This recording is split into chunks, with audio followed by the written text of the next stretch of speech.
Hello, dear students. This is Dheeraj. Now you all are welcome in Genius Campus, and we are going to read the second part of Nelson Mandela Long Walk to Freedom.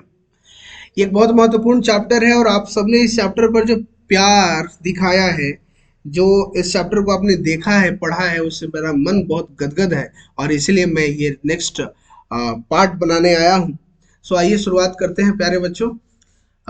यहाँ से start करते हैं फिर से एक बार line by line. It is from this comrades in the struggle that I learn the meaning of courage courage. और ये वही कॉमरेड्स था। कॉमरेड्स मतलब उन लोगों का दल था उस संघर्ष में जहां पर मैंने करेज सीखा, जहां पर मैंने साहस सीखा।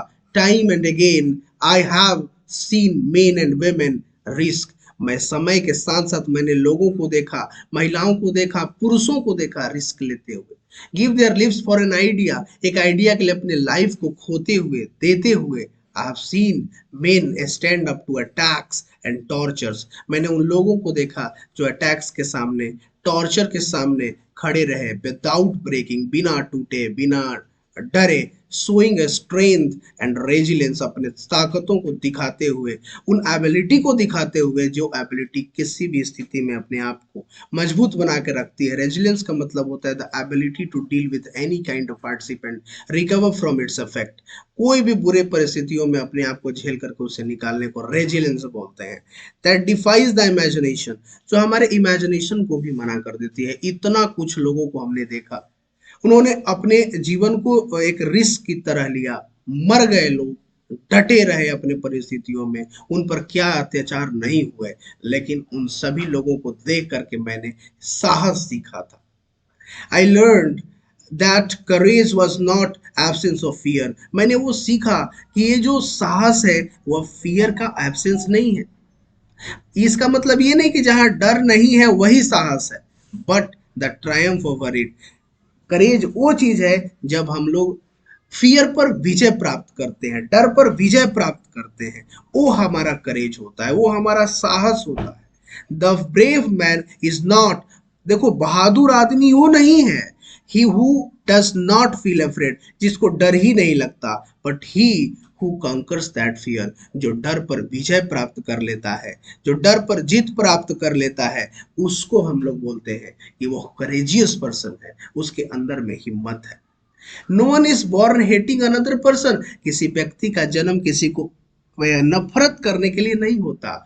Because of the colour of his skin, किसी के स्किन के कारण कोई उससे नफरत करे, यह बचपन में नहीं होता। जब किसी का जन्म होता तो बच्चे ये नहीं सीखते हैं, और हिज बैकग्राउंड या उसके बैकग्राउंड से वो नफरत करना नहीं सीखते हैं, और हिज रिलीजन या उसके धर्म से नफरत करना नहीं सीखते हैं जब बच्चे जन्म लेते हैं। People must learn to hate, लोगों को नफरत करना सीखना पड़ता है। And if they can learn to hate, और यदि जो लोग नफरत करना सीख सकते हैं, they can be taught to love, उन्हें प्यार करना भी सिखाया जा सकता है।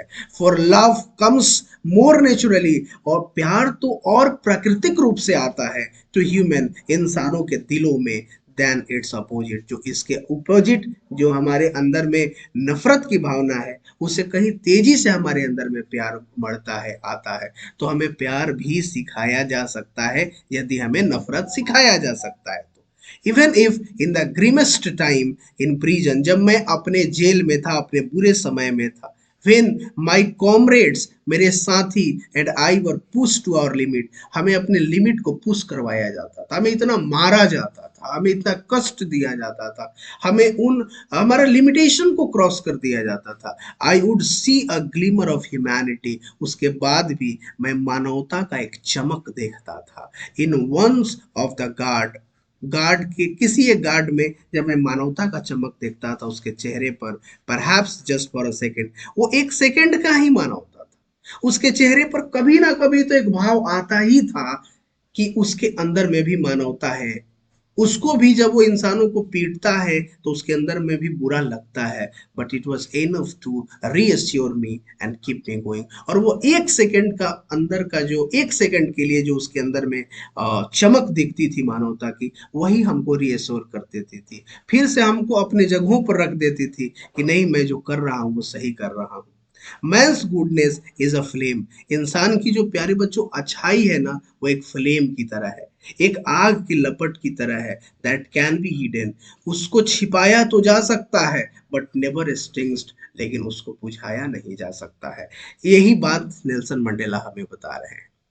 इन लाइफ एवरी मैन, देखो अब ये क्या बहुत इंपॉर्टेंट लाइन है, और ये इतना इंपॉर्टेंट लाइन है कि आपको हमेशा ये एग्जाम में ध्यान रखना होगा, ये आएगा ही।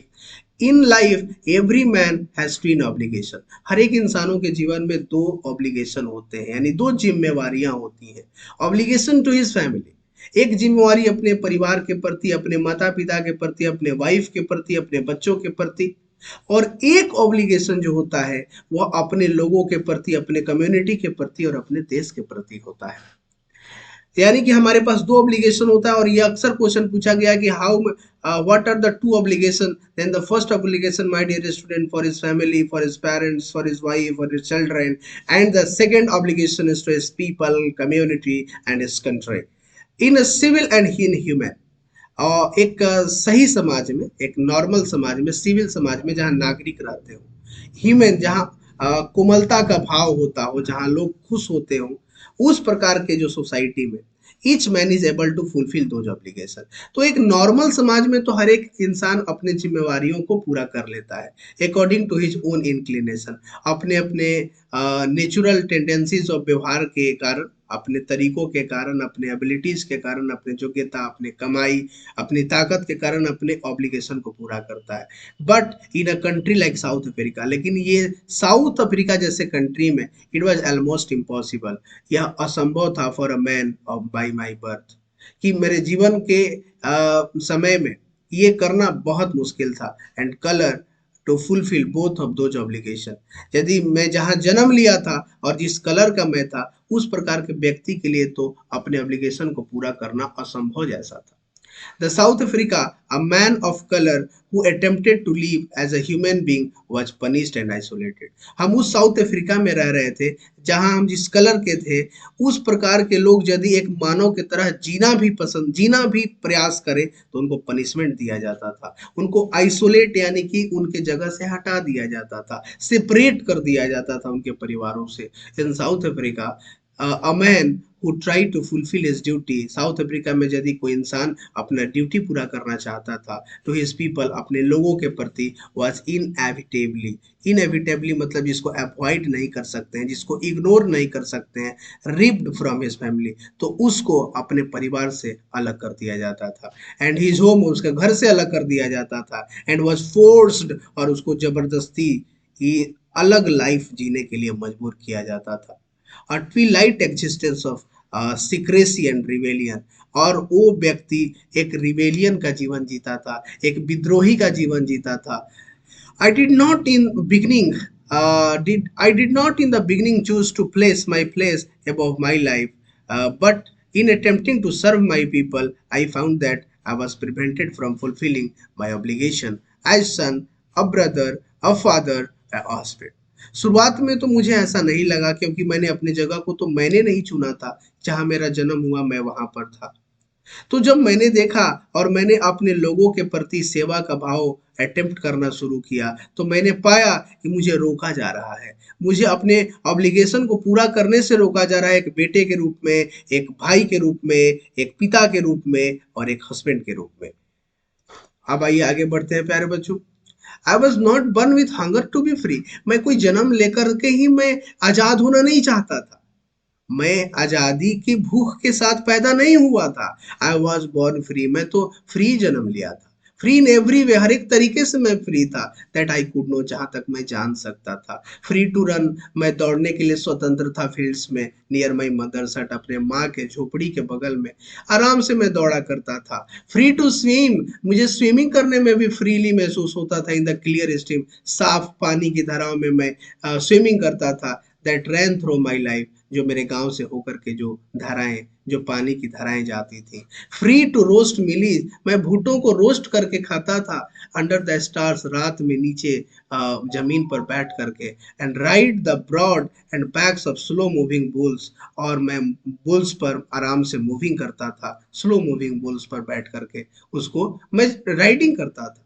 तो इन चीज़ों में तो मुझे कभी ऐसा नहीं लगा कि मैं फ्री नहीं हूँ, मैं तो फ्री ही महसूस कर रहा था। As long as I obeyed my father and abided by customs of my tribe, I was not troubled by laws of man or God. जब तक मैं अपने कस्टम के माध्यम से चल रहा था, जब तक मैं अपने ट्राइब के माध्यम से चल रहा था, जिस समाज में मैं पैदा हुआ था, अपने पिताजी की बातों को मानता था, उनकी आज्ञा का पालन करता था, तब तक तो मुझे कोई समस्या नहीं हुआ लॉ से कि लॉ क्या है हमारे देश में। मैं इंसानों के लॉ से या गॉड के लॉ से कोई परेशान नहीं था। लेकिन मुझे परेशानी कब स्टार्ट हुई? When when sorry, it was only when I began to learn that my boyhood freedom was an illusion. लेकिन मैं जब बड़ा हुआ तो मुझे पता चल गया कि जो मेरे बचपन का फ्रीडम था वो एक भ्रम था, इल्यूजन था।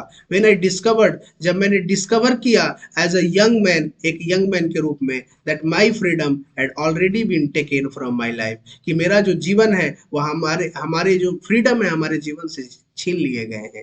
That I began to hunger for it, और उसके बाद मैं इसके लिए भूखा हो गया। उसके बाद तो मैं इसके लिए परेशान हो गया। एट फर्स्ट, पहली बार एज अ स्टूडेंट, एक स्टूडेंट के रूप में, I wanted freedom only for my self. एक स्टूडेंट के रूप में मैं खुद के लिए स्वतंत्रता चाहता था। द ट्रांजिटरी फ्रीडम का मतलब परमानेंट नहीं होता है, कुछ समय का फ्रीडम मैं चाहता था। जब एक बच्चा स्कूल में होता है तो वह स्कूल से बाहर जाना चाहता है। एक क्लास में बच्चा होता है तो बाहर जाकर के घूमना चाहता है, उसके लिए वही फ्रीडम अच्छा लगता है। तो उनको भी ये लगता था कि मैं ट्रांजिटरी फ्रीडम के बारे में पहले सोचता था। Being able to stay out at night, रात में बाहर घूमना मुझे अच्छा लगता था, तो वही हमारे लिए फ्रीडम लगता था। लेकिन वो सभी फ्रीडम ट्रांजिटरी फ्रीडम थे। Read what I pleased and go where I chose. मैं उन चीज़ों को पसंद करता था जो मैं पढ़ना पसंद करता था, जो मैं जहाँ जाना पसंद करता था। यदि मुझे ऐसा मिले पढ़ने के लिए, जाने के लिए, तो वही मुझे फ्रीडम लगता था। Later as a young man, लेकिन एक नौजवान इंसान के रूप में in Johannesburg, I yearned for the basic and honourable freedom of achieving my potential, of earning my keep, of marrying and having a family, the freedom not be obstructed in a lawful life. तब जब बाद में मैंने अपने honourable freedom को देखने का प्रयास किया, अचीव करने का प्रयास किया, तो मैंने महसूस किया कि मेरे जो शादीशुदा जीवन में मेरे एक फैमिली है, सो जो फ्रीडम है वो not be obstructed in a lawful life. तो एक लॉफुल लाइफ में फ्रीडम का क्या महत्व होता है, वो कैसे आपको तंग कर सकता है। यदि आप एक शादीशुदा आदमी है, यदि आप एक परिवार वाले इंसान हैं, तो आपको कितना कष्ट का सामना करना पड़ता है यदि आप फ्रीडम आपको नहीं मिलता है। When slowly, then I slowly saw that not only was I not free, but my brothers and sisters were not free. तब मैंने देखा कि अरे यार, मैं फ्री केवल मैं ही नहीं हूँ। मुझे ही अपने कामों से रोका नहीं जा रहा है, मुझे ही अपने ऑब्लिगेशन को पूरा करने से रोका नहीं जा रहा है, बल्कि हमारे जैसे बहुत भाई बहन हैं जो फ्री नहीं है। आई सॉ, मैंने देखा, it was not just my freedom, मैंने देखा कि केवल ये मेरे फ्रीडम की बात नहीं है। दैट वाज अ कर्टेल, जिसको कि कर्टेल कर दिया गया है, खत्म कर दिया गया है, but the freedom of everyone, सबके आज़ादी को, who looked like I did, मैं जैसा करता हूँ वैसा ही सबके साथ ऐसा हो रहा है। That is when I join the African national Congress, और उसके बाद मैं अफ्रीकन नेशनल कांग्रेस पार्टी को मैंने ज्वाइन किया। एंड दैट इज व्हेन, और तब, the hunger for my own freedom became the greater hunger for the freedom of my people. और उसी समय से मेरे आज़ादी का जो भूख था, मेरे पर्सनल आज़ादी का जो भूख था, वह लोगों के आज़ादी के भूख से जाकर के जुड़ गया, of my people. That's it was this desire for the freedom of my people. उस समय हमारे अंदर में एक इच्छा जागृत हुई कि मैं अपने लोगों के फ्रीडम के लिए जीऊंगा, टू लिव देयर लिव्स, उनके जीवन को जीने के लिए विद द डिग्निटी, रेस्पेक्ट के साथ, एंड सेल्फ रेस्पेक्ट, उनके रेस्पेक्ट हो, उनका इज्जत हो। दैट एलिनेटेड माई लाइफ, जिसने हमारे लाइफ को एलिनेट कर दिया है, अलग थलग कर दिया है। That transformed a frightened young man into a bold one. लेकिन इस चीज़ों ने, इस फ्रीडम जो कर्टेल किया गया था, उसने मुझे एक नौजवान लड़के से, एक डरपोक लड़के से एक बोल्ड इंसान बना दिया था। That drove a law abiding attorney to become a criminal. एक लॉ को मानने वाला व्यक्ति आज क्रिमिनल बन गया था। That turned a family loving husband into a man without home. एक प्यार किया जाने वाला पति आज घर से बाहर हो गया था। That forced a life loving man, जो जीवन में बहुत प्यार करने वाला इंसान था, to live like a monk. आज वो एक मॉन्क यानी कि मॉन्क की तरह आज जीवन जी रहा था, एक साधु संत की तरह जीवन जी रहा था, घर से दूर। I am no more virtuous or self sacrificing than the next man. मैं नहीं कहता हूँ कि अब दूसरे लोगों से मैं ज्यादा ज्ञानी हूँ, मैं दूसरे लोगों से ज्यादा सेक्रीफाइस करने वाला व्यक्ति हूँ। बट आई फाउंड, लेकिन मैंने पाया, that I could not even enjoy the poor and limited freedom. मैं अपने जीवन में छोटा और लिमिटेड फ्रीडम को एंजॉय नहीं कर सकता था। I was allowed when I knew my people were not free. मैं तब तक अपने आप को अलाउ नहीं कर सकता था जब तक मेरे लोग फ्री नहीं है। Freedom is a individual, the chain of any one of my people were the chain of all of them. Freedom एक चेन की तरह है, यदि हम सब लोग एक जुड़े हुए हैं, उसमें यदि एक व्यक्ति फ्री है और सभी लोग फ्री नहीं है, तो उस फ्रीडम का कोई काम नहीं है। उस चेन के सभी लोगों को फ्री होना होगा। The chains on all of my people were the chain on me. और वही चेन में मैं भी जुड़ा हुआ था, जिसमें हमारे बहुत सारे लोग जो है वो जुड़े हुए थे।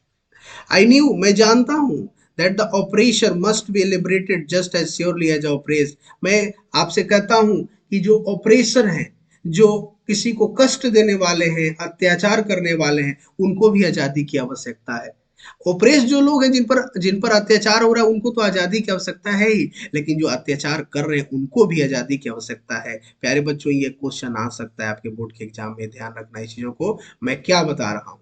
अ man who takes away A man who takes away another man's freedom is a prisoner of hatred। यदि कोई इंसान दूसरे के फ्रीडम को खत्म करता है, तो जरूर वह एक हैट्रेड के प्रिजन में है।